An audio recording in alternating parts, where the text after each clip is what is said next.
Hello friends, welcome back to my channel. सबसे पहले तो I am so sorry video late upload करने के लिए, बट हमारे पास बिल्कुल भी टाइम नहीं था। हम एक स्टूडेंट हैं और हमारा एग्ज़ाम आने वाला है और कॉलेज में कुछ फंक्शन वगैरह चल रहे थे, तो उसकी वजह से मेरे पास बिल्कुल भी टाइम नहीं था। होप आप लोग समझेंगे एक स्टूडेंट की लाइफ कैसी होती है। ओके, अब स्टोरी की तरफ बढ़ते हैं। पिछले पार्ट में हमने देखा था वांगजी और विंग एक विलेज में हंट के लिए आए हुए थे। हंट के बाद वांगजी और विंग 2 दिनों तक उस विलेज में रुक गए। उसके बाद दोनों उस विलेज से आगे चले जाते हैं। वांगजी और विंग दोनों मिलकर जंगछा को विजिट करने भी जाते हैं। जंगछा से मिलने के बाद विंग को वही अपना पुराना भाई दिखता जो उसके साथ हमेशा रूड पेश आता था, बट दिल में उसके लिए काफ़ी केयर भी करता था। विंग को इस जंगछा में और अपने मॉडर्न वर्ल्ड के जंगछा में कुछ भी ज़्यादा चेंजेस नहीं दिखता। विंग और वांगजी जब तक लोटस स्कूप में थे तब तक जंगछा उन दोनों का काफ़ी अच्छे से ख्याल रखता। लोटस स्कूप से निकलने के बाद दोनों गुसू की तरफ जाने लगते। जंगछा से मिलने के बाद विंग अब काफ़ी खुश था और ये देखकर वांगजी भी काफ़ी खुश था। जब दोनों गुसू वापस आ जाते हैं वो वही अपने पुराने रूटीन को फॉलो करते। वांगजी अपने क्लैन वर्क को किया करता था और जब भी उसे टाइम मिलता वो अपना टाइम विंग के साथ ही बिताया करता था। विंग भी दिन भर इधर उधर घूमा करता, लोगों को परेशान किया करता, अपनी तलवार प्रैक्टिस किया करता और उसके बाद अपनी नाइट वांगजी के साथ स्पेंड किया करता। और जब भी वांगजी और विंग को मौका मिलता वो साथ हंट पर जाया करते थे, कभी जूनियर्स के साथ तो कभी सिर्फ वो दोनों। और इस तरह विंग को वांगजी के साथ रहते रहते करीब 7 मंथ हो जाते हैं। पर 7 मंथ के बाद से विंग को अजीब अजीब से ड्रीम आने लगे थे, जैसे उसकी असली बॉडी किसी ब्लैक होल जैसी जगह पर तैर रही है या उसे उसके फैमिली और फ्रेंड का बार बार उसके ड्रीम में आना। पहले तो ये सारे ड्रीम विंग को कभी कभी आते थे, पर धीरे धीरे ये ड्रीम उसके रोज़ ही आने लगे थे। शुरुआत में विंग ने अपने ड्रीम को इग्नोर कर दिया था और इस बारे में वांगजी को भी कुछ नहीं बताया था, बट वांगजी को इतना तो समझ में आ गया था कि विंग को अजीब से ड्रीम आ रहे। विंग कभी भी रात को उठ जाया करता, कभी वो डरा हुआ होता तो कभी उठते ही विंग वांगजी को ढूंढने लगता, जिसके बाद वांगजी को विंग को शांत करना पड़ता था या उसे हक करके ही सोना पड़ता था। पहले तो विंग को सिर्फ सपने ही आते थे, बट धीरे धीरे विंग की कंडीशन और भी ज़्यादा खराब होने लगी थी। विंग कभी कभी पूरे दिन तक सोया हुआ रहता था और उसके ड्रीम में उसे ऐसा लगता था जैसे कि विंग की बॉडी विंग के सोल को बुला रही है। जब कई दिनों तक विंग की हालत में कोई भी सुधार नहीं होता तब वांगजी सोचता है उसे अब विंग को सारी बातें बता देनी चाहिए ताकि वांगजी विंग की कंडीशन को ठीक कर सके। और उधर विंग भी सोचता है कि उसे वांगजी से अपने ड्रीम के बारे में बात करनी चाहिए। और जब दोनों रात के वक्त अपने रूम में थे तभी वांगजी विंग से कहता है, विंग मुझे तुमसे कुछ बात करनी है।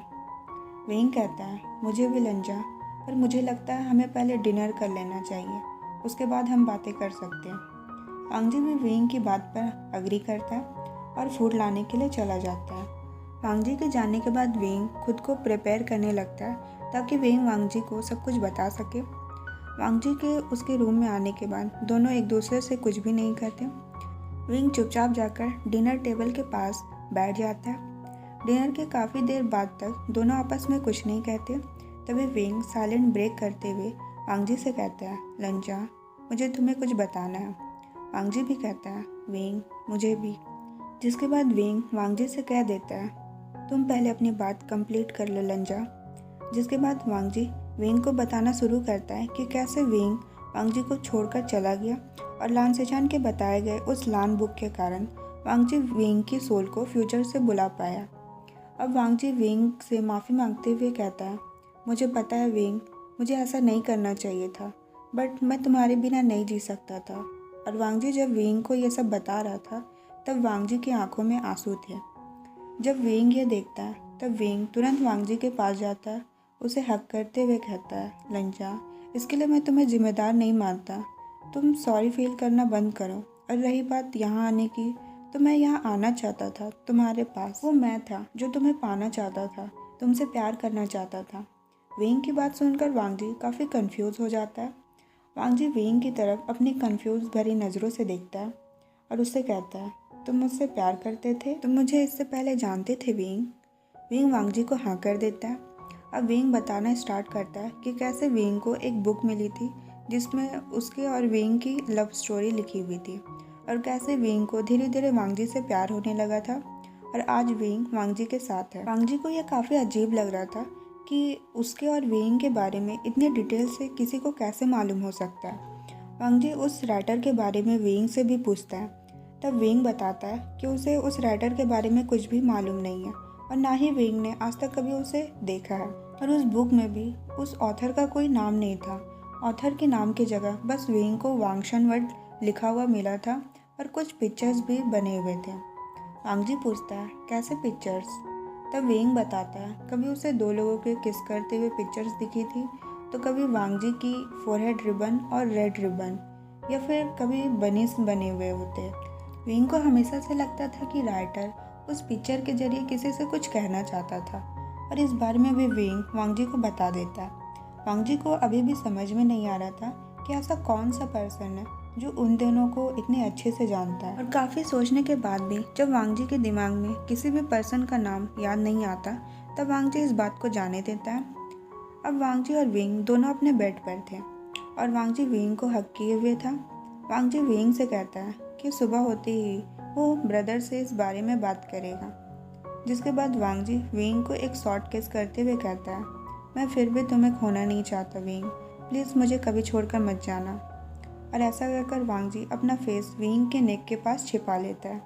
वेंग वांगजी की फेस अपनी तरफ करते हुए वांगजी से कहता है, रंजा, मैं कभी भी तुम्हें छोड़कर नहीं जाऊंगा। और इस बार वेंग वांगजी को एक किस करता है और इस किस के बाद दोनों में से कोई भी खुद को कंट्रोल नहीं करता और दोनों अपनी नाइट स्टार्ट करते हैं। उस पूरी रात वांगजी वेंग को सोने नहीं देता। वांगजी उस रात में ही सदियों का प्यार वेंग को देना चाहता था। वांगजी को बार बार यह डर सता रहा था कि वेंग उससे दूर हो जाएगा और ये सोचते ही वांगजी वेंग के साथ और भी ज़्यादा एग्रेसिव हो जाता है। वांगजी वेंग की पूरी बॉडी पर बाइट मार्क से भर देता है।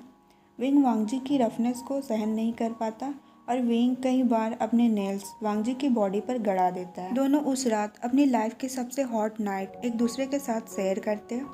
मॉर्निंग में जब दोनों अपनी बॉडी चेक करते तब दोनों की ही बॉडी में काफ़ी सारे निशान थे।